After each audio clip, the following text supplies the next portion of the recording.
വമാ അസ്വാബകും മിൻ മുസീബ, നിങ്ങളെ ബാധിച്ചിരിക്കുന്ന ഏത് തിന്മയും, വമാ അസ്വാബകും മിൻ മുസീബ, മുസീബത്ത് എന്നുള്ള പദത്തിന്റെ അർത്ഥം എല്ലാവർക്കും അറിയാം. ഏത് പച്ച നാടനും അറിയാവുന്ന അർത്ഥമാണ് മുസീബത്ത് എന്ന പദത്തിന്റെ അർത്ഥം. നമ്മൾ തന്നെ മലയാളത്തിൽ പറയാറുണ്ട്, വല്ലാത്തൊരു മുസീബത്തല്ലോ എന്ന് പറയാറുണ്ട്. വമാ അസ്വാബകും, നിങ്ങളെ ബാധിച്ചിരിക്കുന്നതെല്ലാം എന്ത്, മിൻ മുസീബ, നിങ്ങളെ ബാധിച്ചിരിക്കുന്ന എന്തൊക്കെ മുസീബത്തുകളുണ്ടോ, നാശങ്ങളുണ്ടോ, എല്ലാം ബിമാ കസബത് ഐദീകും, നിങ്ങൾ നിങ്ങളുടെ കൈകൾ കൊണ്ട് ചെയ്തു കൂട്ടുന്നതിന്റെ ഫലമാണത്. വയഅഫു അൻ കസീർ, ധാരാളം തെറ്റുകൾ അല്ലാഹു പരിഗണിക്കുന്നേ ഇല്ല. നിങ്ങൾ എമ്പാടും തെറ്റുകൾ ചെയ്യുന്നുണ്ട്, പക്ഷേ അതിനൊന്നും അനുസൃതമായി അല്ലാഹു നിങ്ങളെ ശിക്ഷിക്കുന്നില്ല. ധാരാളം അല്ലാഹു പുറത്തു തരികയാണ്, പക്ഷേ വീണ്ടും വീണ്ടും നിങ്ങൾ തെറ്റുകൾ ആവർത്തിച്ചുകൊണ്ട് ഇരിക്കുന്നതാണ്. നിങ്ങളെ അല്ലാഹുവിന്റെ ഭാഗത്തു നിന്നുള്ള ശിക്ഷ പിടികൂടാൻ കാരണം എന്ന് നബിയുനാ റസൂൽ എന്ന പരിശുദ്ധമായ ഖുർആൻ. അതേപോലെ നമ്മൾ ഓതിയ മറ്റൊരു ആയത്ത്, ലഹറൽ ഫസാദു ഫിൽ ബർരി വൽ ബഹർ ബിമാ കസബത്, ലഹറൽ ഫസാദു ഫിൽ ബർരി വൽ ബഹർ ബിമാ കസബത് ഐദിൻ നാസ്, ലഹറൽ ഫസാദു ഫിൽ ബർ, കരയിലും, വൽ ബഹർ, കടലിലും നാശം പ്രത്യക്ഷമായിരിക്കുകയാണ്. എന്താണ് ഇതിന്റെ കാരണം? ബിമാ കസബത് ഐദിൻ നാസ്, ജനങ്ങൾ അവരുടെ കൈകൾ കൊണ്ട് ചെയ്തു കൂട്ടുന്ന തെറ്റുകളാണ്. അസന്നിഗ്ധമായി അല്ലാഹു സുബ്ഹാനഹു വ തആല പ്രഖ്യാപിക്കുകയാണ്, മനുഷ്യർ ചെയ്യുന്ന തെറ്റുകളാണ് മനുഷ്യ ജീവിതത്തിന്റെ സ്വൈര്യം നഷ്ടപ്പെടുത്തുന്നത് എന്ന് പരിശുദ്ധമായ ഖുർആനാണ് ഓർമ്മപ്പെടുത്തിയത്. ഭൂമി സുരക്ഷിതമല്ലാതെയായോ എന്ന് മനുഷ്യൻ പേടിച്ചുപോയി. ഭൂമി സുരക്ഷിതമല്ലാതെയായോ? എന്നോട് എന്റെ ചേട്ടൻ, ഞാൻ ഹജ്ജ് കഴിഞ്ഞ് തിരിച്ചു വന്നപ്പോഴാണ് ഈ അടുത്ത കഴിഞ്ഞു പോയ വെള്ളപ്പൊക്കത്തിന്റെ ഉരുൾപൊട്ടലിന്റെ പ്രയാസം എന്ത് എന്ന് നാട്ടിലില്ലാത്തത് കൊണ്ട് ഞാൻ മനസ്സിലാക്കിയിട്ടുണ്ടായിരുന്നില്ല. എന്നോട് എന്റെ ചേട്ടൻ നാട്ടിൽ വന്നപ്പോ പറഞ്ഞതാ, കഴിഞ്ഞു പോയ നാളുകളത്തെ ഭീതിതമായിരുന്നു. പോലീസ് അനൗൺസ് ചെയ്യാണ്, മലയുടെ താഴ്വാരത്ത് താമസിക്കുന്നവരും മലയുടെ മുകളിലുള്ളവരൊക്കെ മാറി താമസിക്കണം. ആളുകൾ ചോദിക്കുകയാണ്, അത്ര ഞങ്ങൾ എങ്ങോട്ടാ പോകേണ്ടത്? വയൽ മുഴുവൻ വെള്ളം നിറഞ്ഞു കിടക്കുന്നു. പിന്നെ ഒരു മനുഷ്യന് വെള്ളമില്ലാതെ, വെള്ളപ്പൊക്കത്തിന്റെ ശല്യമില്ലാതെ ജീവിക്കാൻ പറ്റുന്ന സ്ഥലം മലയുടെ താഴ്വാരവും മലയും അവിടെ നിന്ന് മാറി താമസിക്കണം എന്ന് പറഞ്ഞാൽ ഞങ്ങൾ എങ്ങോട്ട് പോകാൻ? മനുഷ്യനെ അല്ലാഹു ഒരു സെക്കൻഡിൽ പേടിപ്പിച്ചു നിർത്തിയ സമയമായിരുന്നു അത്. റഹ്മാനായ റബ്ബ് സുബ്ഹാനഹു വ തആല അത്തരം അപകടങ്ങളിൽ നിന്ന് അല്ലാഹു നമ്മളെ രക്ഷപ്പെടുത്തുമാറാകട്ടെ. നല്ല ശ്രദ്ധിക്കണം. ഇതുവരെ പറഞ്ഞേ, മഴ ഓരോ വർഷവും മഴ കുറഞ്ഞപ്പോ അവര് പറഞ്ഞു മരം മുറിക്കുന്നത് കൊണ്ടാ മഴ കുറഞ്ഞു പോകുന്നത് അല്ലെ.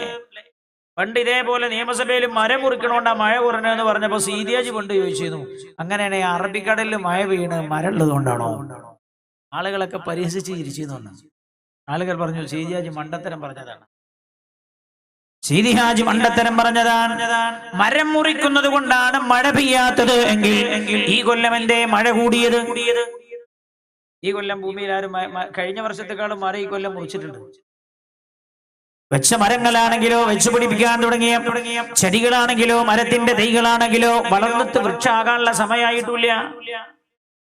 അല്ലാഹു സുബ്ഹാനഹു വ തആല ഞാനാണ് മഴ പെയ്യിപ്പിക്കുന്നത്. അല്ലാഹു ചോദിക്കുന്ന ഒരു ചോദ്യമുണ്ട്, അഅൻതും അൻസൽതുമൂഹു മിനൽ മുസ്ൻ അം നഹ്നുൽ മുൻസിലൂൻ,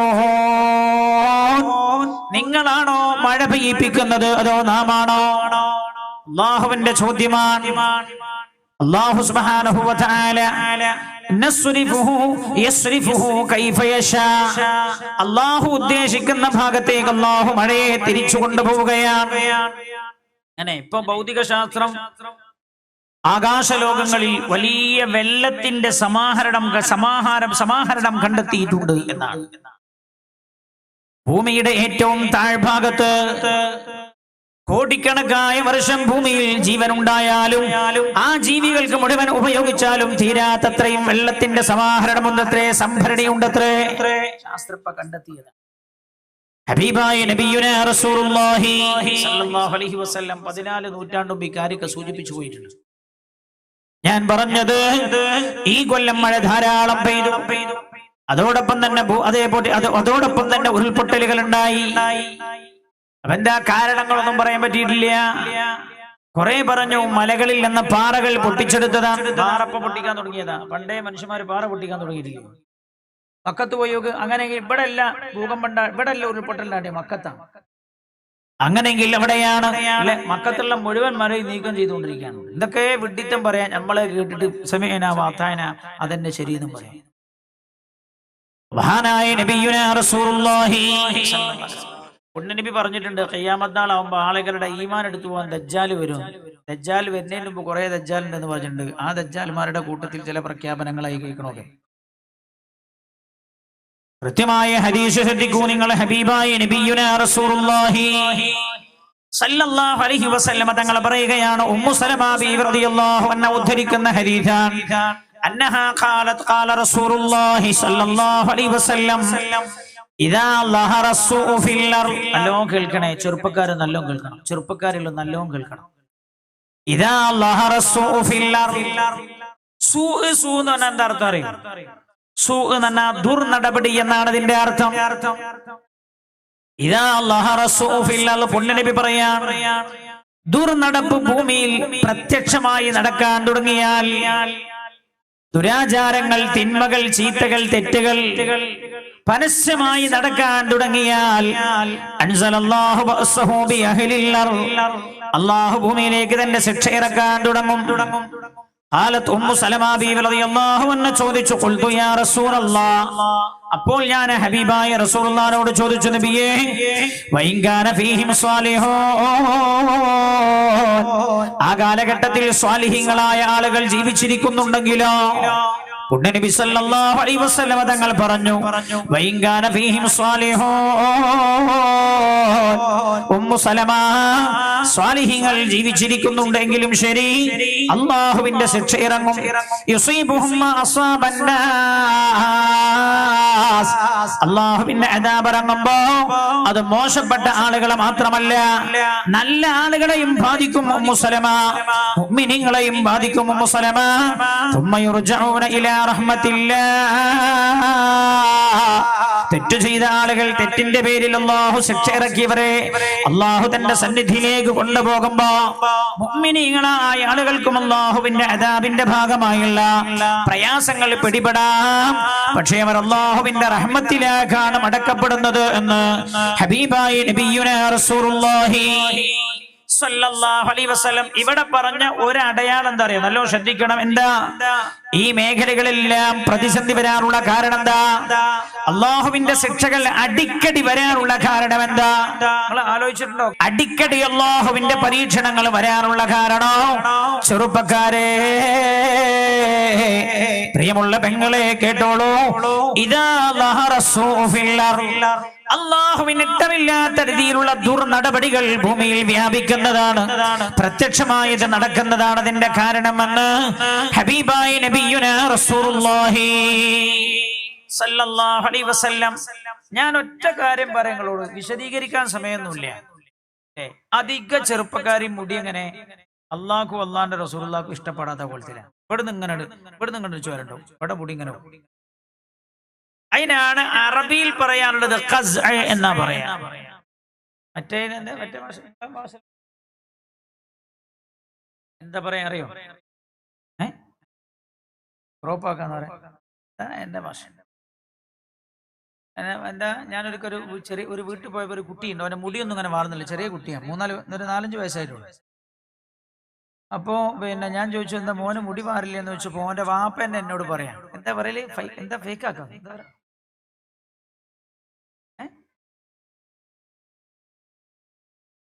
ഫ്രീക്കാക്കാം.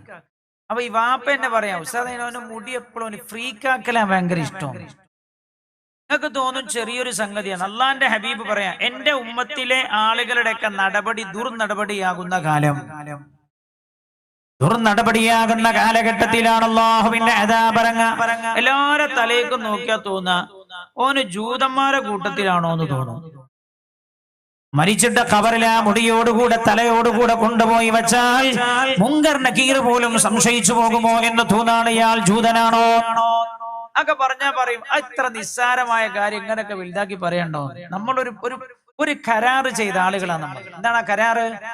അഷ്ഹദു അല്ലാ ഇലാഹ ഇല്ലല്ലാഹ് വഅഷ്ഹദു അന്ന മുഹമ്മദർ റസൂലുള്ളാഹ്. അല്ലാഹുവല്ലാതെ ആരാധനയില്ലെന്നും മുഹമ്മദ് നബി സല്ലല്ലാഹു അലൈഹി വസല്ലം തങ്ങൾ അല്ലാഹുവിന്റെ റസൂലാണ് എന്നും കരാർ ചെയ്ത ആളുകളാണ് നമ്മൾ. ആ കരാറാണ് 5 നേരം പള്ളിയിൽ നിന്ന് ഓർമ്മപ്പെടുത്തുന്നത്. അല്ലാതെ മറ്റേ മാജിദ ടീച്ചറോ ഇതാ സാജിദ ടീച്ചറോ ഇത് ടീച്ചറില്ലേ ഇതിന് 5 നേരം ബാങ്ക് കൊടുക്കണമെന്ന് വെച്ചാൽ എന്താ ടീച്ചറെ പേര്? മാജിദെ, സാജിദെ, ജാമിദെ? ജാമിദ.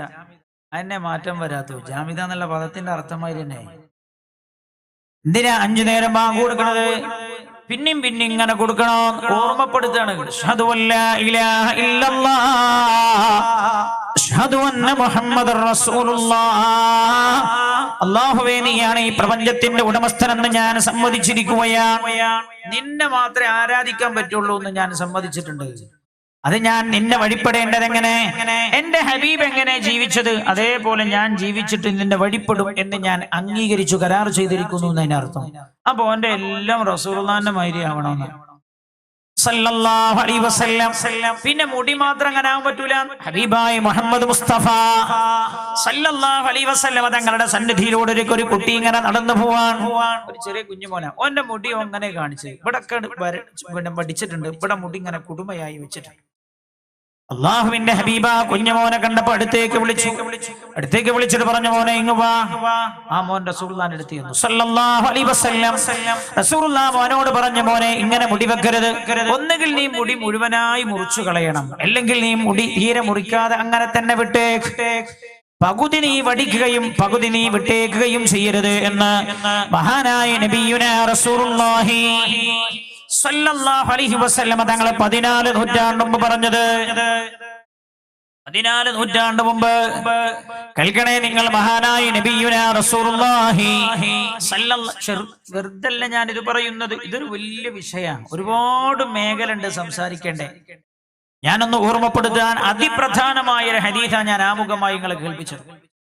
അത് അല്ലാഹുവിന്റെ ഹബീബ് പറയുന്നത് ആരാ കേട്ടത്? ഉമ്മു സലമ ബീവി റളിയല്ലാഹു അൻഹ റസൂലുള്ളാഹിന്റെ പ്രിയപ്പെട്ട ഭാര്യയാണ്, മുഅ്മിനീങ്ങളുടെ ഉമ്മയാണ്.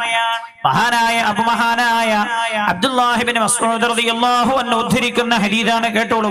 ഇപ്പൊ ഞാൻ പറഞ്ഞു ചെറുപ്പക്കാരോട് നമ്മുടെ നടപടികൾ നമ്മൾ ശരിപ്പെടുത്തണം, അല്ലെങ്കിൽ അദാബും പ്രതിസന്ധിയും നീങ്ങാൻ പോകില്ല. പ്രതിസന്ധി നീങ്ങാൻ പോകുന്നില്ല. ഇനി കേട്ടോളൂ. മഹാനായ അബ്ദുല്ലാഹി ഇബ്നു മസ്ഊദ് റളിയല്ലാഹു അൻഹു ഹബീബായ നബിയുനാ റസൂലുള്ളാഹി സല്ലല്ലാഹു അലൈഹി വസല്ലം തങ്ങളുടെ സ്വഹാബികളിൽ പ്രധാനിയാണ് മഹാനവർകൾ. മഹാനായ മുആദ് ബിൻ ജബൽ റളിയല്ലാഹു അൻഹു റസൂലുള്ളാഹിന്റെ സ്വഹാബികളിൽ വളരെ പ്രധാനിയാണ്. മുആദ് ബിൻ ജബൽ റളിയല്ലാഹു അൻഹു സ്വഹാബികൾ തന്നെ പറയാൻ, ഒരു ദിവസം സ്വഹാബികളോട് വഅദ് പറഞ്ഞുകൊണ്ടിരിക്കുകയാണ് മുആദ് ബിൻ ജബൽ റളിയല്ലാഹു അൻഹു. മഹാനായ നബിയുനാ റസൂലുള്ളാഹി സല്ലല്ലാഹു അലൈഹി വസല്ലം തങ്ങളുടെ വഫാത്തിന്റെ ശേഷമാണ് മഹാനവർകൾ സ്വഹാബികളോട് വഅദ് പറഞ്ഞുകൊണ്ടിരിക്കുമ്പോൾ സ്വഹാബത്തിനോട് പറഞ്ഞു, സ്വഹാബാ ഇന്നകും ഇബ്തുലീതും ബിഫിത്നത്തിൽ ദർറാ വസതുബ്തലൂന ബിഫിത്നത്തിസ് സറാ. 2 രീതിയിലുള്ള പ്രതിസന്ധികൾ നമുക്ക് വരാറുണ്ട് എന്ന് ഹബീബായ നബിയുനാ റസൂലുള്ളാഹി സല്ലല്ലാഹു അലൈഹി വസല്ലം തങ്ങൾ നമ്മളോട് സംസാരിച്ചിട്ടുണ്ടല്ലോ സ്വഹാബ. 2 രീതിയിലുള്ള പരീക്ഷണം വരാറുണ്ട് എന്ന് റസൂലുള്ളാഹി പറഞ്ഞിട്ടുണ്ടല്ലോ. മുആദ് റളിയല്ലാഹു അൻഹു പറയാ സ്വഹാബികളോട്, അതിൽ ഒന്ന് റസൂലുള്ളാഹി പറഞ്ഞത് ഫിത്നത്തുൽ ദർറാ, പ്രയാസങ്ങളിൽ നമ്മൾ നേരിടുന്ന പ്രതിസന്ധിയാണ്. പ്രയാസങ്ങളിൽ നമ്മൾ നേരിടുന്ന പ്രതിസന്ധിയാണ്. എന്നിട്ട് മഹാനായ മുആദ് റളിയല്ലാഹു അൻഹു പറഞ്ഞു, ആ പ്രതിസന്ധി നമ്മയാണല്ലോ, നമ്മളിലൂടെയാണല്ലോ കടന്നുപോയത്. ആ പ്രതിസന്ധി നമ്മൾ നേരിട്ട് കഴിഞ്ഞല്ലോ സ്വഹാബ. പ്രയാസങ്ങളുടെ പ്രതിസന്ധി ഉദാഹരണത്തിന് മദീനയിൽ നടന്ന യുദ്ധമാണ് ഖന്തഖ് യുദ്ധം.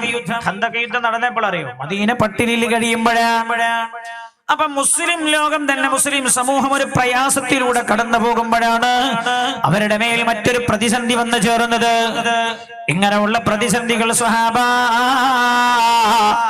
ഈ ഉമ്മത്തിന് വരാനുണ്ടെന്ന് റസൂലുള്ള പറഞ്ഞിട്ടുണ്ടല്ലോ. ആ പ്രതിസന്ധി നമ്മയാണല്ലോ പിടികൂടിയത് എന്ന് മുആദ് റളിയല്ലാഹു അൻഹു കേൾക്കണേ. മഹാനായ നബിയുനാ റസൂലുള്ളാഹി സ്വല്ലല്ലാഹു അലൈഹി വസല്ലമ തങ്ങൾ നമ്മളോട് പറഞ്ഞിട്ടുണ്ടല്ലോ, വസതുബ്തലൂന ബിഫിത്നത്തിസ് സറാ. സഹാബ, സന്തോഷങ്ങളിൽ അതേപോലെ സുഭിക്ഷതയിൽ നല്ല സാമ്പത്തികമായ ഔന്നിത്യത്തിൽ എന്റെ ഉമ്മത്ത് കഴിഞ്ഞു കൂടുമ്പോ ചില പ്രതിസന്ധികൾ അവരെ കടന്നുകൂടാനുണ്ട് എന്ന്, അവരിൽ കടന്നുകൂടാനുണ്ട് എന്ന്, അവരെ പിടികൂടാനുണ്ട് എന്ന് റസൂലുള്ള പറഞ്ഞിട്ടുണ്ടല്ലോ. പറഞ്ഞു കൊടുക്കുന്നത് നല്ല സുഭിക്ഷതയിൽ മുസ്ലിം ഉമ്മത്തിനെ പിടികൂടാനുള്ള പ്രതിസന്ധിയുണ്ട്. സുഭിക്ഷത എന്ന് പറഞ്ഞാൽ അത്യാവശ്യം നല്ല സാമ്പത്തികാവസ്ഥയിൽ ഈ ഉമ്മത്ത് കഴിഞ്ഞു പോകുന്ന കാലം. ആ കാലമാണ് നമ്മളെ കാലം.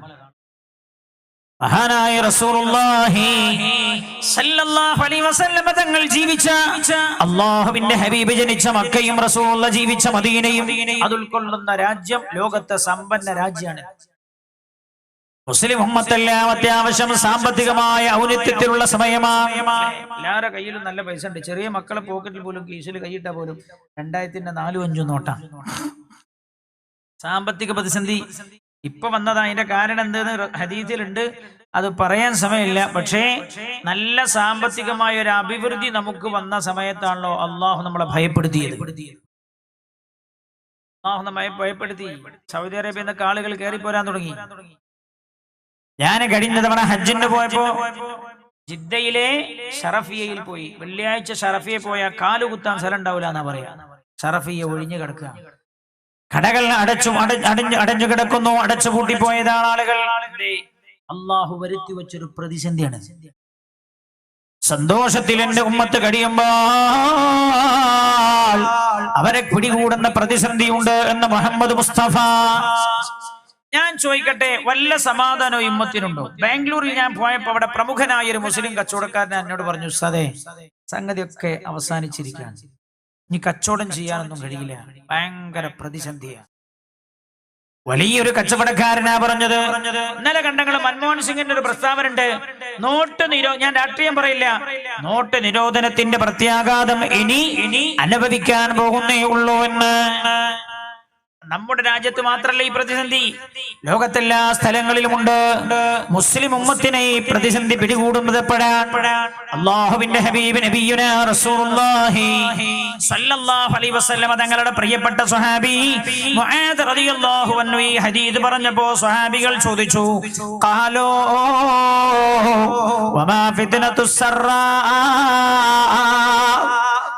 തങ്ങളെ, സുഭിക്ഷതയിൽ ഒരു പ്രതിസന്ധി നമുക്ക് കടന്നു വരാനുണ്ട് എന്ന് റസൂലുള്ള പറഞ്ഞു. അങ്ങ് പറഞ്ഞല്ലോ, ആ പ്രതിസന്ധി എപ്പോഴാണ് നമ്മ പിടികൂടുന്നത്? വമാ ഫിത്നത്തുസ് സറാ. ഫിത്നത്തുസ് സറാ എപ്പോഴാണ് നമ്മളെ പിടികൂടുന്നത്? മഹാനായ മുആദ് റളിയല്ലാഹു അൻഹു മഹാനവർകൾ സ്വഹാബികൾക്ക് പറഞ്ഞു കൊടുക്കുകയാണ്, നല്ല സുഭിക്ഷതയിലും സാമ്പത്തികമായ അഭിവൃദ്ധിയിലും എന്റെ ഉമ്മത്ത് കഴിഞ്ഞുകൂടുമ്പോഴാ അവർക്ക് സമാധാനം നഷ്ടപ്പെടുന്ന സാഹചര്യം കടന്നു വരുന്നത്. ആർക്കാ സമാധാനം ഉള്ളത്? നല്ല വീടുണ്ട്, നല്ല വാഹനങ്ങളുണ്ട്, പക്ഷേ മനസ്സമാധാനം ആർക്കെങ്കിലും ഉണ്ടോ? പ്രായമുള്ള ആളുകളോട് ചോദിച്ചു നോക്കൂ. കഞ്ഞി കുടിച്ച് കഴിഞ്ഞിരുന്നൊരു കാലഘട്ടം കഴിഞ്ഞു പോയിട്ടുണ്ട്. ആ കാലത്ത് കിടന്നുറങ്ങാൻ കഴിയുന്ന പോലെ സമാധാനപൂർണമായി കിടന്നുറങ്ങാൻ കഴിയുന്നുണ്ടോ ഇന്ന്? ഇല്ല. എന്താ ഈ പ്രതിസന്ധിയുടെ കാരണം? എന്താ? മഹാനായ നബിയുനാ റസൂലുള്ളാഹി സ്വല്ലല്ലാഹു അലൈഹി വസല്ലം തങ്ങൾ പറഞ്ഞു കൊടുത്ത കാര്യം മുആദ് റളിയല്ലാഹു അൻഹു സ്വഹാബികൾക്ക് പറഞ്ഞു കൊടുക്കുകയാണ്. ഇദാ ലബിസൻ നിസാഉ അസബൽ യമൻ. എന്റെ സമുദായത്തിലെ പെണ്ണുങ്ങൾ യമനിൽ നിർമ്മിതമാകുന്ന വേഷങ്ങൾ ധരിക്കുന്ന കാലമായാൽ, ഷാമിലെ വേഷവിധാനങ്ങൾ എന്റെ സമുദായത്തിന്റെ വേഷവിധാനമാകുമ്പോൾ മഹാനായ മുആദ് റളിയല്ലാഹു അൻഹു പറഞ്ഞു കൊടുക്കുകയാണ്, യമനിലും ഷാമിലും നിർമ്മിതമാകുന്ന വേഷവിധാനം എന്റെ സമുദായത്തിലെ സ്ത്രീകൾ ധരിക്കുന്ന കാലമായാൽ ആ കാലം എന്റെ ഉമ്മത്തിന്റെ സ്വസ്ഥത പോകുന്ന കാലമാണെന്ന് ഹബീബായ നബിയുന മുഹമ്മദ് മുസ്തഫ സല്ലല്ലാഹു അലൈഹി വസല്ലം പറഞ്ഞു കൊടുത്തതായി മുആദ് റളിയല്ലാഹു അൻഹു പറയുകയാണ്. നീ നല്ല ശ്രദ്ധിക്കണേ, യമനും ഷാമും. ഈ ഹദീസിൽ പറഞ്ഞത് യമൻ ഷാം എന്നാണ്. അപ്പൊ ഒരു പക്ഷേ നിങ്ങളൊക്കെ ചിന്തിച്ചേക്കാം, ഈ യമനിലെയും ഷാമിലെയും വസ്ത്രങ്ങളൊന്നും ആരും ഇപ്പോൾ ധരിക്കുന്നില്ലല്ലോ എന്ന്. യമനും ഷാമും എന്ന് പറയാനുള്ള കാരണം ഹബീബായ നബിയുനാ റസൂലുള്ളാഹി സ്വല്ലല്ലാഹു അലൈഹി വസല്ലം തങ്ങളുടെ കാലഘട്ടത്തിൽ ലോക മാർക്കറ്റ് ആയിരുന്നു യമനും ഷാമും. അന്ന് ആളുകൾ കച്ചവടത്തിനായി പോകാറുള്ളത്, സാധനങ്ങൾ പർച്ചേസ് ചെയ്യാൻ വേണ്ടി പോകാറുള്ളത് യമനിലേക്കായിരുന്നു, ഷാമിലേക്കായിരുന്നു എന്ന് അല്ലാഹുവിന്റെ ഖുർആൻ തന്നെ സാക്ഷ്യപ്പെടുത്തിയിട്ടുണ്ടല്ലോ. ബിസ്മില്ലാഹിർ റഹ്മാനിർ റഹീം.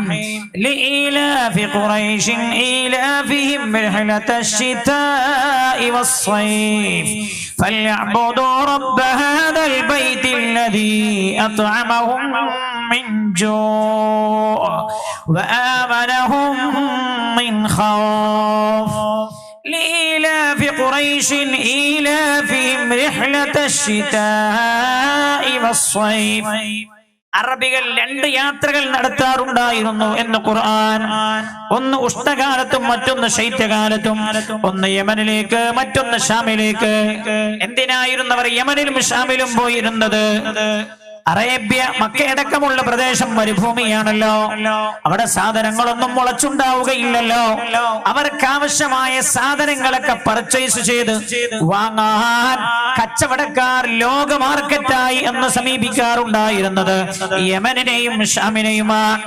അപ്പൊ ഹബീബായ നബിയുനാ റസൂലുള്ളാഹി സല്ലല്ലാഹു അലൈഹി വസല്ലം തങ്ങൾ അന്നത്തെ ലോക മാർക്കറ്റ് എടുത്തു പറഞ്ഞതാണ് യമനും ഷാമുമെന്ന്. റസൂലുള്ളാഹി പറഞ്ഞത് ഈ ഉമ്മത്തിന്റെ സ്വസ്ഥതയും സമാധാനവും നഷ്ടപ്പെടുന്നത് ലോക മാർക്കറ്റുകളിൽ വിപണനം ചെയ്യുന്ന വേഷവിധാനം എന്റെ സമുദായത്തിലെ പെണ്ണുങ്ങൾ ധരിക്കുന്ന കാലമാണ് അവരുടെ സ്വസ്ഥത പോകുന്നത് എന്ന് ഹബീബായ റസൂലുള്ളാഹി സല്ലല്ലാഹു അലൈഹി വസല്ലം. ഇന്നത്തെ ലോക മാർക്കറ്റ് ഏതാ? ഇന്നത്തെ ലോക മാർക്കറ്റാണ് ചൈന, ബ്രിട്ടൻ, അമേരിക്ക, ജപ്പാൻ. ഇതൊക്കെ ഇന്നത്തെ ലോക മാർക്കറ്റാണ്.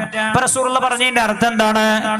യമനിലും ഷാമിലും എന്ന് പറഞ്ഞ സ്ഥാനത്ത് ജപ്പാനിലും ചൈനയിലും അമേരിക്കയിലും ബ്രിട്ടനിലുമെല്ലാം അവിടെയുള്ള സ്ത്രീകൾ ധരിക്കുന്ന വേഷങ്ങൾ, അവിടങ്ങളിലുള്ള ആളുകൾ ഡിസൈൻ ചെയ്യുന്ന വേഷങ്ങൾ എന്റെ സമുദായത്തിലെ പെണ്ണുങ്ങൾ ധരിക്കുന്ന കാലം എന്റെ സമുദായത്തിന്റെ സ്വസ്ഥത നഷ്ടപ്പെടുന്ന കാലമെന്ന് ഹബീബായ നബിയുനാ റസൂലുള്ളാഹി റസൂലുള്ളാഹി സ്വല്ലല്ലാഹു അലൈഹി വസല്ലം തങ്ങളിൽ നിന്ന് കേട്ടതല്ലാതെ മുആദ് റളിയല്ലാഹു അൻഹു സ്വന്തം അഭിപ്രായം പറയില്ല. അപ്പോ കീശേരി അങ്ങാടിയിലെ ഒരു മുസ്ലിം പെൺകുട്ടി സ്കൂളിലേക്ക് പോകാൻ വേഷം ധരിച്ചവൾ കീശേരി അങ്ങാടി ടൗണിന്റെ പരിസരത്തായി സ്കൂൾ ബസ് കാത്തിരിക്കുന്നുണ്ട്.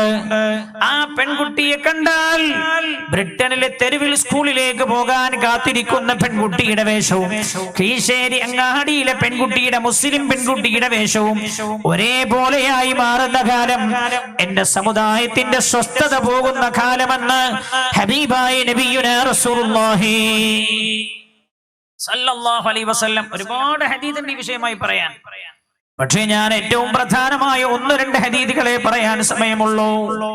മഹാനായ തങ്ങൾ വർഗ്ഗ ഈ വേദിയിലേക്ക് ദുആ ചെയ്യാൻ എത്തുമെന്നാണ് നമ്മൾ പ്രതീക്ഷിക്കുന്നത്. അല്ലാഹു സുബ്ഹാനഹു വ തആല ദുആക്ക് ഉത്തരമുള്ള സദസ്സായി സദസ്സിനെ അല്ലാഹു മാറ്റി തരുമാറാകട്ടെ. റസൂലുള്ളാഹി പറഞ്ഞത് അപ്പോ ഉമ്മമാരോട് ഞാൻ ഓർമ്മപ്പെടുത്താണ്, ചെറുപ്പക്കാരികളോട്, സഹോദരിമാരോട്, ഉമ്മാ പെങ്ങളെ, നിങ്ങളുടെ വേഷം നമ്മുടെ സ്വസ്ഥത നഷ്ടപ്പെടുത്തുന്നുണ്ട് അല്ലേ? പെണ്ണുങ്ങൾ ഇന്ന് പല പെണ്ണുങ്ങളും ധരിക്കുന്ന ഒരു വേഷമുണ്ട്, ലെഗിൻസ് എന്നാണ് ഇതിന് പറയാ. ലെഗിൻസ് പ്രായമുള്ള ആളുകൾക്ക് അറിയോന്ന് അറിയില്ല. ലെഗിൻസ് എന്ന് പറഞ്ഞാല് അറിയോ? കാലില് ഒറടാന്ന് വേണമെങ്കിൽ പറയണം. ആ വേഷം ധരിച്ചാൽ, ഓൾ ആ പാന്റ് ധരിച്ചാൽ, അല്ലെങ്കിൽ ആ പൈജാമ പോലുള്ള സാധനം ധരിച്ചാൽ അവളുടെ കാലിന്റെ വണ്ണവും തടിയും എടുത്തു കാണിക്കും. പിന്നെ അവൾ ധരിച്ചിരിക്കുന്ന ടോപ്പ്, മേലിട്ടിരിക്കുന്ന ടോപ്പ് ഇവിടുന്ന് ഇങ്ങനെ കീറിയിട്ടുണ്ട്. അപ്പൊ പിന്നെ അതിന്റെ കഥ എന്താവും ഞാൻ പറഞ്ഞു തരുന്നല്ലോ. ആ രീതിയിലുള്ള പാശ്ചാത്യ രാജ്യങ്ങളിൽ രൂപകൽപ്പന ചെയ്യപ്പെടുന്ന വേഷം എന്റെ സമുദായത്തിന്റെ വേഷമാകുന്ന കാലം, എന്റെ സമുദായത്തിന്റെ സ്വസ്ഥത പോകുന്ന കാലം എന്ന് റസൂലുള്ളാഹി സല്ലല്ലാഹു അലൈഹി വസല്ലം. അതുകൊണ്ട് ഞാൻ ഓർമ്മപ്പെടുത്തുകയാണ്, ലെഗിൻസ് ഇസ്ലാമിന്റെ വേഷമല്ല, മുസ്ലിമിന്റെ വേഷമല്ല, മുസ്ലിം സ്ത്രീയുടെ വേഷമല്ല. പെങ്ങളെ, തോന്നിയ പോലെ ജീവിക്കേണ്ട സ്ഥലമല്ല ഇത്. ഇത് അല്ലാഹുവിന്റെ ഭൂമിയാണിത്. വഅന്നൽ അർള ലില്ലാഹി ജമീഅ. അല്ലാഹുവിന്റെ ഭൂമിയിലേക്ക് അല്ലാഹു നമ്മെ അവന്റെ പ്രതിനിധികളായി നിയോഗിച്ചതാണ്. അല്ലാഹുവിനെ അനുസരിക്കാൻ ബാധ്യതയുള്ളവരാണ് നമ്മൾ, തോന്നിയ പോലെ ജീവിക്കേണ്ടവരല്ല. അടുത്തത് പറഞ്ഞത് എന്താ? ഷാമിലെ റബത്ത എന്ന് പറഞ്ഞ അർത്ഥം കെട്ടി എന്നാണ്. ഷാം എന്ന് പറഞ്ഞ ഷാമിലെ പെണ്ണുങ്ങൾ കെട്ടുന്ന പോലെ. എന്ത്? ഒരു പെണ്ണ് തന്റെ ശരീരത്തിൽ എന്തൊക്കെയാ കെട്ടാറുള്ളത്? കേട്ടു. ആ കെട്ടുന്നതൊക്കെ പാശ്ചാത്യരായ പെണ്ണുങ്ങൾ കെട്ടുന്ന അതേ വേഷത്തിലും അതേ സാധനങ്ങളും ഉപയോഗിച്ചുകൊണ്ട് എന്റെ സമുദായത്തിലെ പെണ്ണുങ്ങൾ വേഷവിധാനം ചെയ്യുന്ന കാലമെന്ന്. പെണ്ണ് സാധാരണ കെട്ടാനുള്ളൊരു സാധന മുടി. ഈ മുടി ഓള് കെട്ടുക. ആര് കെട്ടണ മാതിരി? പാശ്ചാത്യന്മാര് കെട്ടണ പോലെ. ഇത് പല പെണ്ണുങ്ങളും തട്ടമിടാറുള്ളത് തല മറക്കാനല്ല, അല്ലെങ്കിൽ സൗന്ദര്യം മറക്കാനല്ല, സൗന്ദര്യം വെളിച്ചത്ത് കാണിക്കാനാണ്. ഉണ്ടിട്ടില്ല തല ഇങ്ങനെ ഒരു 3-4 ലെയറായിട്ട്, ഒരു 5, 8, 10 ലെയറായിട്ടാ തട്ടിടുക. എന്തിനാ? അള്ളാഹു പറഞ്ഞത് പുറത്തിറങ്ങുമ്പോ സൗന്ദര്യം പ്രത്യക്ഷപ്പെടുത്തരുതെന്നാ. ഇത് സൗന്ദര്യം ഇല്ലാത്തോളും അങ്ങനെ തട്ടിട്ടാല് കാണുന്നവന് തോന്നും എന്തോ ഒരു സാധനമാണ് ഇത് എന്ന് തോന്നും. ഒരു സൗന്ദര്യം ഇല്ലാത്തോളും. അത് എന്റെ സമുദായത്തിന്റെ സ്വസ്ഥത കളയുന്ന കാലം. ആ സ്വസ്ഥത പോണ രംഗമൊക്കെ റസൂലുള്ള പറയേണ്ട ഹദീസിൽ സമയമില്ലല്ലോ. അല്ലാഹുവിന്റെ ഹബീബ് നബിയുനാ റസൂലുള്ളാഹി സ്വല്ലല്ലാഹു അലൈഹി വസല്ലം പിന്നെ പറഞ്ഞതാ ഫഅതുഅബനൽ ഗനിയ. ധനികനായ ആൾ പോലും പെണ്ണിന്റെ ആവശ്യത്തിനു മുമ്പിൽ ക്ഷീണിച്ചു പോകുമെന്ന് റസൂലുള്ളാഹി. ധനികനായ പുരുഷൻ പോലും പെണ്ണിന്റെ ആവശ്യത്തിനു മുമ്പിൽ ക്ഷീണിച്ചു പോകും. എന്റെ മൊബൈലിൽ ഒരു നമ്പർ ഉണ്ട്, ഒരുപാട് വോയിസുകൾ അതിലേക്ക് വന്നിട്ടുണ്ട്. കണ്ണൂർ ജില്ലക്കാരനായ ഒരു സുഹൃത്താണ്. അയാളൊരു വീടെടുത്തതാണ്. 38 ലക്ഷം ഉറുപ്പിക ബാങ്കിൽ കടക്കാരനാണ് അയാൾ. അയാൾ എന്റെ അടുത്ത് വന്നിട്ട് ചോദിച്ചു, ഉസ്താദേ നിങ്ങൾക്ക് വല്ല സഹായവും എനിക്ക് ചെയ്തു തരാൻ പറ്റുമോ? ഞാൻ ചോദിച്ചു, ഞാൻ പള്ളിയിൽ നിന്ന് പിരിവെടുക്കണോ? എന്നോട് പറഞ്ഞു അതല്ല, ആരോടെങ്കിലും കുറച്ച് പൈസ വാങ്ങി തരുമോ? പലിശയിൽ നിന്ന് രക്ഷപ്പെടാനാണ്. അപ്പൊ ഞാൻ ചോദിച്ചു, നിങ്ങൾ എന്തിനാ ബാങ്കിൽ നിന്ന് പൈസ എടുത്തത്? അയാൾ എന്നോട് പറഞ്ഞു, ഞാൻ എടുത്തത് ഒരു വീട് വെക്കാനാണ്. ഞാൻ പറഞ്ഞു, വീട് വെക്കാൻ പണമില്ലെങ്കിൽ വീട് വെക്കണ്ടെന്ന് വെച്ചുകൂടായിരുന്നില്ലേ? അല്ലെങ്കിൽ അതിനനുസരിച്ചൊരു വീടുണ്ടാക്കിയ പോരായിരുന്നില്ലേ? അപ്പൊ എന്നോട് പറഞ്ഞു, ഉസ്താദേ എന്റെ ഭാര്യന്റെ പൂതി തീർത്തു കൊടുത്തതാണ്. എന്താ ഭാര്യന്റെ ആഗ്രഹം? അപ്പൊ എന്നോട് പറഞ്ഞു, അവളുടെ ഏട്ടത്തി അനുജത്തി അവരൊക്കെ വലിയ സാമ്പത്തികമുള്ള ഭർത്താക്കന്മാര്. അപ്പൊ എന്നോട് വീടുണ്ടാക്കാൻ തുടങ്ങുമ്പോൾ തന്നെ പറഞ്ഞു, ഓളെ വീടിനേക്കാൾ കുറച്ച് ഉഷാർ വേണം നമ്മളെ വീട്. 70 ലക്ഷം എന്റെ കയ്യിലുണ്ടായി, ഇതൊക്കെ ഞാൻ ചെലവാക്കി മതിയാകാതെ വന്ന 38 ലക്ഷം റുപ്യ ഞാൻ വാങ്ങിയതാണ്. ഇന്ന് ഞാൻ ഓരോ മാസവും 40,000 80,000 പലിശ അടക്കുകയാണ്. എനിക്ക് ഗൾഫിൽ നിന്ന് കിട്ടുന്ന ശമ്പളം മതിയാകുന്നില്ല പലിശ അടക്കാൻ. ഇയാള് പറയാ, ഭാര്യ പറഞ്ഞത്രേ അവളുടെ കിച്ചണേക്കാൾ ഉഷാറാണോ നമ്മളെ കിച്ചൺ? അവളുടെ വീട്ടിലിട്ടതിനേക്കാളും ഉഷാറുള്ള മാർബിൾ വേണം നമുക്ക്. ധനികനായ ഭർത്താവ് പോലും പെണ്ണിന്റെ ആവശ്യത്തിനു മുമ്പിൽ തോറ്റുപോകുന്ന കാലം എന്ന് പുണ്യ നബി സല്ലല്ലാഹു അലൈഹി വസല്ലം പിന്നെ പറഞ്ഞതോ വകല്ലഫനൽ ഫഖീറ മാലാ യജ്ദു. ദരിദ്രനായ ഭർത്താവിനെ അവർ നിർബന്ധിപ്പിച്ചു കൊണ്ടിരിക്കും. അയാൾക്ക് ചെയ്തു കൊടുക്കാൻ കഴിയാത്ത കാര്യങ്ങൾ ചെയ്തു കൊടുക്കാൻ നിർബന്ധിപ്പിച്ചു കൊണ്ടിരിക്കും. ഇങ്ങനെയൊക്കെയുള്ളൊരു കാലം എന്റെ ഉമ്മത്തിന്റെ സ്വസ്ഥത പോകുന്ന കാലമാണ്. അള്ളാഹു കാത്തുരക്ഷിക്കട്ടെ. ഞാൻ സമയം ഏതായാലും ഇല്ലല്ലോ. ഇതിന്റെയൊക്കെ ഒരുപാട് ഹദീസുകളുണ്ട് ഇത് സംബന്ധമായി പറയാൻ. വരാൻ പോകുന്ന ചില ദുരന്തപൂർണമായ രംഗം ഹബീബായ നബിയുനാ റസൂലുള്ളാഹി സല്ലല്ലാഹു അലൈഹി വസല്ലം തങ്ങൾ ഉദ്ധരിക്കുന്ന ഒരു ഹദീസ് കേട്ടോളൂ. അതുകൂടെ പറഞ്ഞിട്ട് ഞാൻ അവസാനിപ്പിക്കുകയാണ്. അപ്പോഴേക്ക് ഇൻഷാ അല്ലാഹ് തങ്ങൾ അവர்கள் എത്തിച്ചേരും എന്ന് നമ്മൾ പ്രതീക്ഷിക്കുകയാണ്. ദുആ ചെയ്ത് വേണം നമുക്ക് പിരിയാൻ. ഏറ്റവും നല്ല സദസ്സാണല്ലോ ഈ സദസ്സ്. എന്തുകൊണ്ട്? മരിച്ചുപോയ പൊന്നു മക്കൾക്ക് വേണ്ടി ദുആ ചെയ്യാൻ വന്നിരിക്കുന്ന സദസ്സാണ്. നമ്മുടെ ആരുടെയും മക്കളല്ല, പക്ഷേ നമ്മുടെ മക്കളെക്കാൾ നമുക്ക് അവരോട് കരുണ തോന്നുന്നു, സ്നേഹം തോന്നുന്നു.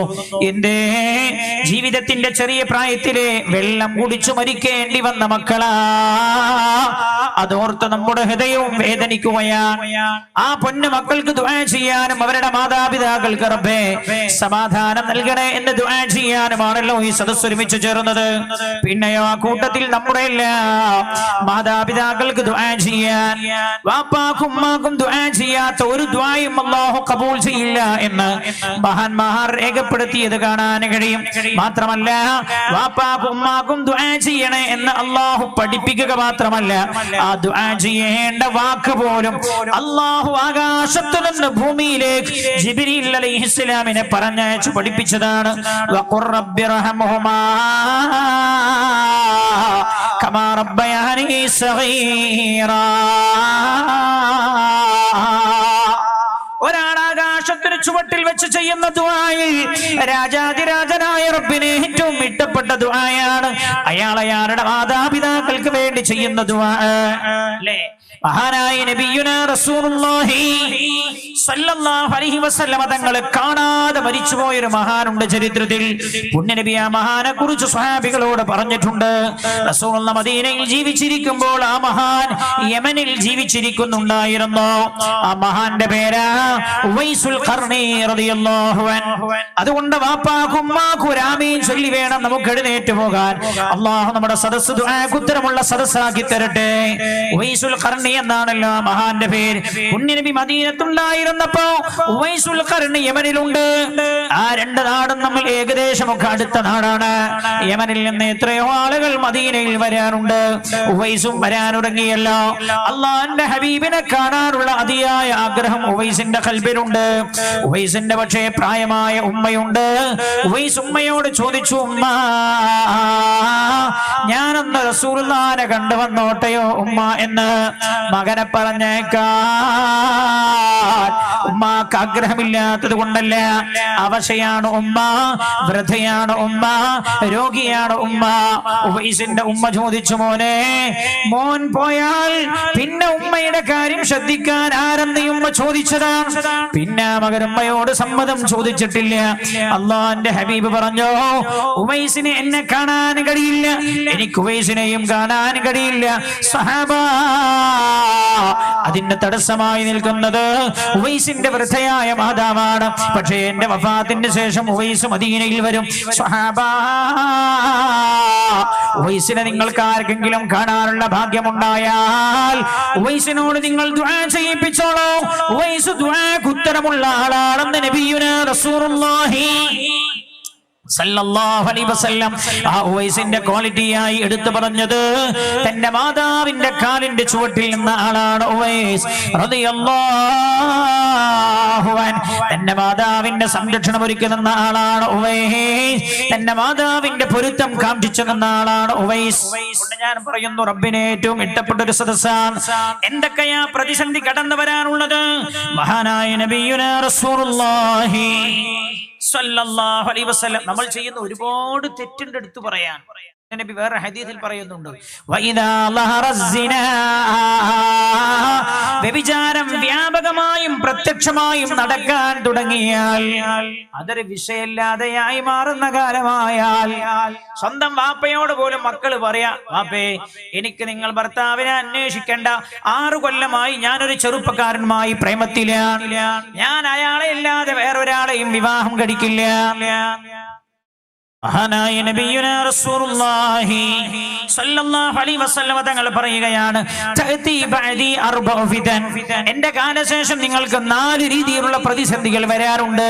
നല്ലോണം കേട്ടോളിട്ടോ, ഇതൊക്കെ കാണുന്ന സമയത്ത് ഉറപ്പിച്ചോളൂ പുണ്യ നബി പറഞ്ഞതിന്റെ പുലർച്ചയാണെന്ന് സ്വല്ലല്ലാഹു അലൈഹി വസല്ലം. നമ്മൾ ശരിയായിട്ടില്ലെങ്കിൽ വരാൻ പോണ പ്രതിസന്ധി എന്താ അറിയുക?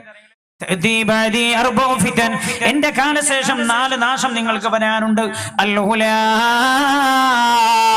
ഒന്നാമത്തെ പ്രതിസന്ധി എന്താ? എന്റെ സമുദായമേ, നിങ്ങൾ വ്യാപകമായി കൊല ചെയ്യപ്പെടും എന്ന് നബിയുനാ റസൂലുള്ളാഹി. കണ്ടില്ലേ കൂട്ടക്കൊല? ഇറാഖിൽ കണ്ടില്ലേ കൊലയാണ്? ഇന്ത്യയിലോ അടിച്ചു കൊല്ല, പശു ഇറച്ചി തിന്നു എന്ന് പറഞ്ഞിട്ട് അടിച്ചു കൊല്ല, ആൾക്കൂട്ടക്കൊലമാണ്, കൊലയാണ്. ക്രൂരമായി കൊല ചെയ്യുക, ആളുകൾക്കിടയിൽ ആളുകൾ നിൽക്കവേ അടിച്ചു കൊല്ലുക, അതേപോലെ പെട്രോൾ ഒഴിച്ച് തീ കൊടുത്തി കൊല്ലുക. എണ്ണങ്ങളൊന്നും ഞാൻ പറയണ്ടല്ലോ. ഒന്നാമത്തത്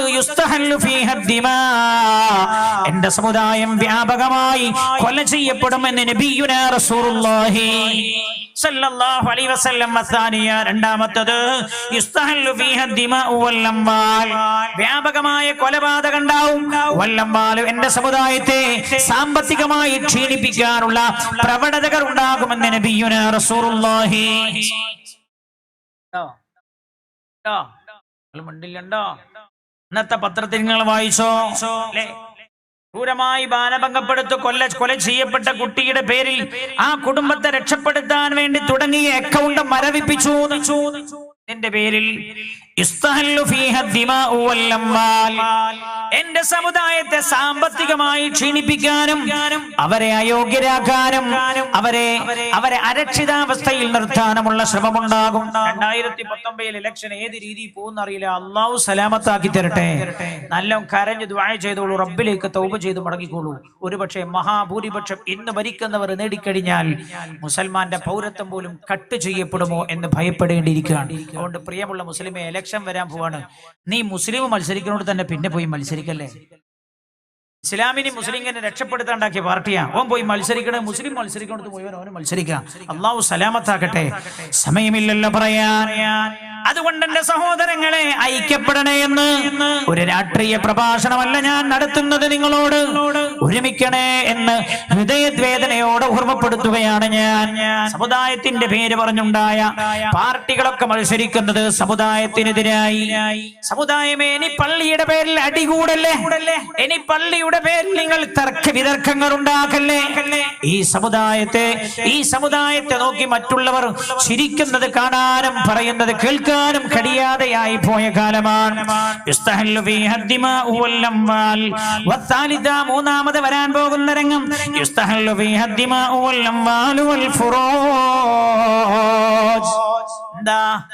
വ്യാപകമായ കൊലപാതകം ഉണ്ടാവും. സാമ്പത്തികമായി ക്ഷീണിപ്പിക്കാനുള്ള പ്രയത്നങ്ങൾ ഉണ്ടാകും. സമുദായത്തിലെ പെൺകുട്ടികളെ ധാരാളം തട്ടിക്കൊണ്ടുപോകുന്ന സാഹചര്യം ഉണ്ടാകും. റബ്ബേ, നീ രക്ഷപ്പെടുത്തണേ അല്ലാ. നിന്റെ കാവൽ ഞങ്ങൾക്ക് നീ തരണേ അല്ലാ. കേട്ടോളൂ, നാലാമത്തെ രംഗം എന്താ? നാലാമത്തെ രംഗം കണ്ണും മൂക്കുമില്ലാത്ത രീതിയിലുള്ള വർഗീയ കലാപങ്ങളാകാം നിങ്ങൾ നേരിടേണ്ടി വരുന്നത് എന്ന് നബിയുനാ റസൂലുള്ളാഹി. എഴുന്നേറ്റ് നിൽക്കൂ എല്ലാവരും. 3 സ്വലാത്ത് ചൊല്ലി ദുആ ചെയ്യുകയാണ്. മഗ്രിബിന്റെ സമയം അടുക്കുന്നു. തങ്ങളവറുകൾ പുറപ്പെട്ടിട്ടുണ്ട്. പക്ഷേ വിളിച്ചു പറഞ്ഞത് ഞാൻ എത്തുമ്പോഴേക്ക് ബാങ്ക് കൊടുക്കും ദുആ ചെയ്യാൻ. നമ്മുടെ വിഷയം തീർന്നില്ലല്ലോ. അതുകൊണ്ടൊരു ഫാത്തിഹയും 3 ഇഖ്ലാസും ഓതി ഒരു ചെറിയ ദുആ. അല്ലാഹു നമ്മുടെ ഈ സദസ്സിലുണ്ടായ എല്ലാ നന്മകളും മുഹമ്മദ് മുഷ്ഫിഖ് എന്ന നമ്മുടെ കൊച്ചുമോന്റെയും അവരുടെ കൂടെ മരണപ്പെട്ടവരുടെയും കുഞ്ഞുമക്കളുടെ കുഞ്ഞു സഹോദരങ്ങൾക്ക് അല്ലാഹു എത്തിച്ചു കൊടുക്കട്ടെ. ഞങ്ങളെല്ലാവരും ഒരുമിച്ച് ചേർന്നത് ഇന്നീ സദസ്സ് കഴിഞ്ഞ് പിന്തിരിഞ്ഞു പോയാൽ ഈ മരണപ്പെട്ടു പോയ 9 മക്കളുടെയും മാതാപിതാക്കൾ ഈ സദസ്സിലുണ്ടാവും അല്ലേ? അവരെ വീട്ടിലേക്ക് എത്തിയാൽ അവരെങ്ങനെ പറയും? അൽഹംദുലില്ലാഹ്, എത്ര ആളുകളുടെ ആമീന എന്റെ മക്കൾക്ക് കിട്ടിയത്. അതവർക്ക് വല്ലാത്തൊരു സമാധാനം ഉണ്ടാക്കും. ആ സമാധാനത്തിനാ നമ്മൾ പല ഭാഗങ്ങളിൽ നിന്നും വന്നത്. മുസ്ലിമായ ഒരു മനുഷ്യന്റെ സന്തോഷം അയാളെ നമ്മൾ സന്തോഷിപ്പിച്ചാൽ അതൊരു പക്ഷേ ഒരു വരവ് കൊണ്ടാവും, ഒരു ആമീൻ കൊണ്ടാവും. അല്ലാഹു നമ്മളെ സന്തോഷിപ്പിക്കുമെന്ന് റസൂലുള്ളാഹി സ്വല്ലല്ലാഹു അലൈഹി വസല്ലം തങ്ങൾ പറഞ്ഞിട്ടുണ്ട്. അൽ ഫാത്തിഹ. അഊദു ബില്ലാഹി മിനശ് ശൈത്വാനിർ റജീം. ബിസ്മില്ലാഹിർ റഹ്മാനിർ റഹീം.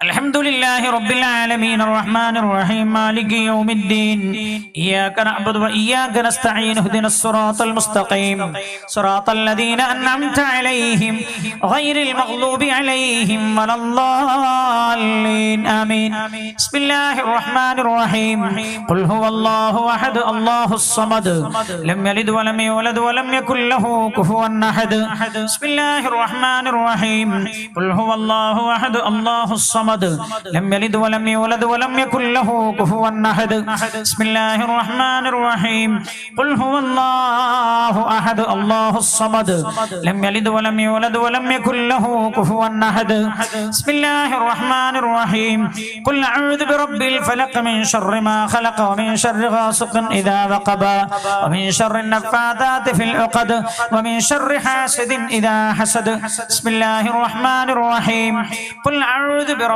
الناس ملك الناس إله الناس من شر الوسواس الخناس الذي يوسوس في صدور الناس من الجنة والناس الحمد لله رب العالمين حمدا يوافي نعمه يكافئ مزيدا اللهم صل على سيدنا محمد وعلى آل سيدنا ومولانا محمد أرحم الراحمين يا الله ഞങ്ങളെ സ്തുതിക്കുന്നു റബ്ബേ ഞങ്ങളുടെ സ്തുതികൾ നീ സ്വീകരിക്കണേ അല്ലാഹുവേ സദസ്സൊന്നടങ്കം ഓതിയ പരിശുദ്ധ സൂറത്തുൽ ഫാത്തിഹയുടെയും യാസീന്റെയും ഇഖ്ലാസിന്റെയും മുഅവ്വദത്തിന്റെയും എല്ലാം പ്രതിഫലം ഞങ്ങളുടെ പിഞ്ചുമക്കൾ സഹോദരങ്ങളുടെ ഖബറിലേക്ക് നീ എത്തിച്ചു കൊടുക്കണേ ഈ സദസ്സിൽ ഒരുമിച്ച് കൂടിയ ആരുടെ എല്ലാം മാതാപിതാക്കൾ മരിച്ചു പോയിട്ടുണ്ടോ അവർക്കൊക്കെ നീ എത്തിച്ചു കൊടുക്കണേ അണമുറയാത്ത വെളിച്ചമാക്കിയത് നീ മാറ്റി കൊടുക്കണേ ഖബറിന്റെ ഏകാന്തതയിലെ സന്തോഷമാക്കി കൊടുക്കണേ സ്വർഗ കവാടം തുറക്കപ്പെടാൻ കാരണമാക്കി കൊടുക്കണേ അല്ലാഹുവേ വല്ല അദാബും അവരുടെ ഖബറുണ്ടെങ്കിൽ നീ ഉയർത്തി കൊടുക്കണേ റബ്ബന പിഞ്ചു മക്കളെ അവരുടെ മാതാപിതാക്കൾക്ക് സ്വർഗത്തിലേക്കുള്ള നിധിയാക്കി നീ മാറ്റണേ റബ്ബേ അല്ലാഹുവേ നിധിയാക്കി മാറ്റണേ അവരുടെ മാതാപിതാക്കൾക്ക് നീ മനസ്സമാധാനം നൽകണേ മുങ്ങി മരണത്തിൽ ഞങ്ങളെ നീ രക്ഷപ്പെടുത്തണേ തീവന്തുള്ള മരണത്തിൽ നിന്ന് രക്ഷപ്പെടുത്തണേ നടുറോട്ടിൽ ചതഞ്ഞറിഞ്ഞുള്ള മരണത്തിൽ നിന്ന് രക്ഷപ്പെടുത്തണേ പോസ്റ്റ്മോർട്ടം ചെയ്യപ്പെടുന്ന മരണത്തിൽ നിന്ന് രക്ഷപ്പെടുത്തണേ റഹ്മാനായ